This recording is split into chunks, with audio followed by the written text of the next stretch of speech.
நிறைய பேர் என்ன முடிவு வந்துடுறாங்க, முடியாதுன்னு வந்துடுறாங்க.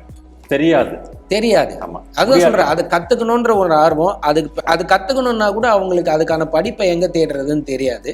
தெரிஞ்சாலும் ஒரு சிலர் வந்து இன்ட்ரெஸ்ட் இருக்க மாட்டாங்க. இன்னைக்கு பாத்தீங்கன்னா ரொம்ப ஈஸி ஆயிடுச்சு. ஒரு 25 இயர்ஸ் முன்னாடி எனக்கு வந்து நான் தேடி போய் கத்துக்கிட்டேன். இன்னைக்கு முதல்ல நிறைய இப்போ ஆன்லைன்ல நிறைய ஆப்ஷன்ஸ் இருக்கு, நிறைய கத்துக்கலாம். அந்த ஆர்வம் மட்டும் இருந்தா கண்டிப்பா கத்துக்க முடியும். இந்த கேம்ல இருந்து நான் ஒரு சின்ன விஷயம் நான் பார்த்த விஷயம் என்னன்னா, ஒன்று வந்து லா ஆஃப் கிராவிட்டின்னு நம்ம சொல்கிறோம். லா ஆஃப் கிராவிட்டி என்ன பண்ணும், எல்லாத்தையும் கீழே இழுக்கும். ஸோ நம்ம அதே அந்த ஒரே ஒரு திங்கிங், லா ஆஃப் கிராவிட்டினா எல்லாத்தையும் கீழே இழுக்கும், நம்ம எது போட்டாலும் மேலே நிற்க வைக்க முடியாதுன்ற ஒருத்தர் கான்செப்ட் இருந்துச்சுன்னா அவரால் எங்கேயும் அந்த விஷயத்த வந்து வேறு விதமாக யோசிக்கவே முடியாது. ஏன்னா அவர் அந்த இடத்துல பிளாக் ஆகிட்டார். ஸோ இதோட மெயின் ப்ராசஸ் என்ன, உங்களோட மைண்டை நீங்கள் ஓப்பன் பண்ணணும்.